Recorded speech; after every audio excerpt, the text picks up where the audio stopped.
अस्सलाम वालेकुम प्यारे बच्चों, उम्मीद करता हूँ आप सब खैरियत से होंगे। गुज़श्ता लेक्चर में हमने पढ़ी थी इक्वेशंस ऑफ मोशन और उसमें हमने पढ़ी थी first equation of motion. First equation of motion में हमने पढ़ा था कि जो हमारे पास एक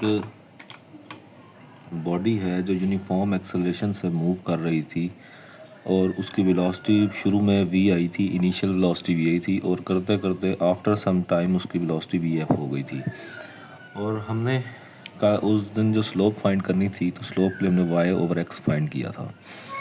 तो हमने देखा था कि ये जो बी सी की वैल्यू थी, बी सी जो थी ये इक्वल थी we f minus v i के इक्वल थी। ये देखें बी सी आपने कहा था B C is equal to B D minus C D कहा था आपने। तो मतलब ये जो थी line B C is equal to B D minus C D, मतलब ये v f minus v i के इक्वल थी ये वाली जगह। और इसी इक्वेशन में आपने पढ़ा था फर्स्ट इक्वेशन ऑफ मोशन में कि वी एफ माइनस वी आई जो होता है वो किसके इक्वल होता है, ए टी के इक्वल होता है। तो मतलब आपको ये क्लियर करना था कि यहाँ से लेके यहाँ तक जो ये लाइन है ये क्या है, वी एफ माइनस वी आई और ए टी है। ये वो हिस्सा है जो हमने फर्स्ट इक्वेशन ऑफ मोशन से लिया है। बाकी अब हम आगे सेकंड इक्वेशन ऑफ मोशन पढ़ेंगे और उसमें आपको बताता जाऊँगा कि कैसे हमने जो है ये क्या कहते हैं, इसको कैसे हमने सेकंड इक्वेशन ऑफ मोशन को प्रूव करना है और वहाँ पर ये v f minus v i is equal to a t का क्या रोल है।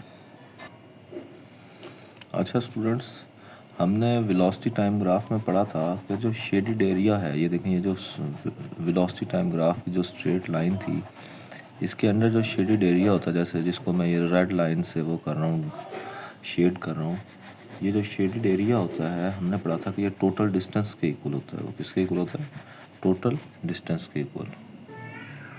अच्छा बच्चे, हमने बताया कि टोटल शेडेड एरिया जो है, एरिया वो इक्वल होता है डिस्टेंस के, डिस्टेंस के इक्वल होता है। और डिस्टेंस को हम किससे ज़ाहिर करते हैं, एस से ज़ाहिर करते हैं। अब इस डायग्राम में हमारे पास दो पार्ट्स हैं, एक तो ये ट्रायंगल है ए बी सी और एक हमारे पास एक ये रेक्टेंगल है ओ ए सी डी। अब हमें चूँकि इस पूरी शेप का हम अभी एरिया फाइंड करना चाहते हैं तो हम इसको दो पार्ट्स में डिवाइड करके उन दोनों पार्ट्स के एरिया को हम ऐड कर लेंगे। जैसे कि देखें ये area of triangle A B C and area of triangle O A C D, इन दोनों को हम ऐड करेंगे तो हमारे पास टोटल एरिया आ जाएगा शेडेड एरिया। तो देखें हमारे पास area of triangle A B C, सबसे पहले area of triangle A B C क्या है। ट्रायंगल को हम ऐसे ये इस साइन से डेल्टा साइन या ट्रायंगल साइन से भी ज़ाहिर करते हैं। Triangle A B C find करना है तो ट्रायंगल का आपको पता है फॉर्मूला क्या होता है, 1/2 मल्टीप्लाई बेस मल्टीप्लाई हाइट, ये फॉर्मूला होता है इसका। अब आपने याद रखना है कि बेस जो है हमारे पास वो है 1/2। बेस किसके इक्वल है, हमारे पास बेस जो है वो ट्रायंगल की वो ए सी के इक्वल है। ए सी किसके इक्वल होता है, ओ डी के मतलब इक्वल होता है। तो ए सी मल्टीप्लाई हाइट कितनी है, ये देखें हाइट जो है ट्रायंगल की वो ये होती है बी सी जो है, ये ट्रायंगल ऑफ हाइट है जो कि किसके इक्वल है, या तो we f minus v i के इक्वल होगी या तो ये ए टी के इक्वल होगी। तो यहाँ पे हम आपने याद रखना है कि हम इसकी वैल्यू जो है वो ए टी लिख लेंगे, या फ़िलहाल हम इसकी वैल्यू जो है वो इसी में पुट करेंगे बी सी के। अब हमें पता है 1/2 ए सी जो है वो किसके इक्वल है, टी के इक्वल है, और बी सी मैंने भी आपको बताया था कि वो ए टी के इक्वल लेंगे हम, तो वो आ जाएगी ए टी। तो ये बन जाएगा 1/2 ए टी स्क्वायर हो जाएगा। ये तो हो गया हमारे पास एरिया ऑफ ट्रायंगल, यानी कि हमने इतने शेडेड एरिया का जो एरिया था वो फाइंड कर लिया है। अब हमारे पास बकिया जो है ये रेक्टेंगल है, इसका भी हमने एरिया फाइंड करना है। तो हमारे पास आएगा एरिया ऑफ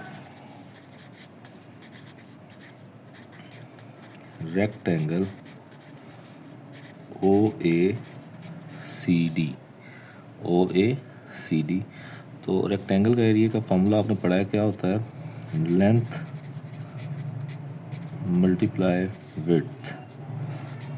जो लेंथ है, लेंथ कितनी है देखें ज़रा, ये लेंथ होती है ओ डी या ए सी, ये क्या होती है, लेंथ होती है। सी डी और ओ ए जो है ये हमारी क्या होती हैं, विड्थ होती हैं।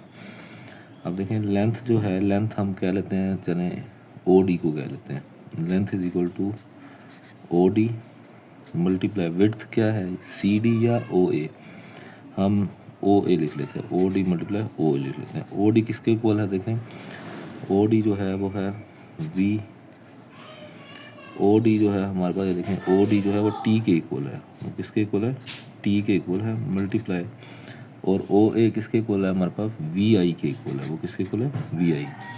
तो ये हमारे पास इसका एरिया बन जाएगा वी आई टी बन जाएगा, क्या बन जाएगा हमारे पास एरिया, वी आई टी। तो अब अगर हम total area of, total shaded area find करते हैं, टोटल शेडेड एरिया अगर हमने फाइंड करना है, तो टोटल शेडेड एरिया होगा area of triangle A B C plus area of rectangle O A C D, ठीक है। तो अब हम इन दोनों के एरियाज, टोटल शेडेड एरिया मैंने आपको बताया था वो किसके इक्वल होता है, एस के इक्वल होता है। तो S is equal to area of triangle A B C, triangle A B C का एरिया क्या है, 1/2 AT square plus area of O A C D rectangle कितना होता है, वो भी हमने फाइंड किया है, वो क्या है, वी आई टी। तो इस तरह हम अगर इसको अरेंज करें तो हम इस तरह लिख सकते हैं, S is equal to v i t plus 1/2 AT square. तो ये हमारी सेकंड इक्वेशन ऑफ मोशन आ जाती है, क्या आ जाती है, सेकंड इक्वेशन ऑफ। देखें बच्चे, आज हमने पढ़ ली है अपनी सेकंड इक्वेशन ऑफ मोशंस। तो उम्मीद करता हूँ कि आपको ये समझ आई होगी। आपको अगर कोई चीज़ समझ नहीं आती तो वो कमेंट्स में ज़रूर उसका इजहार किया करें। शुक्रिया।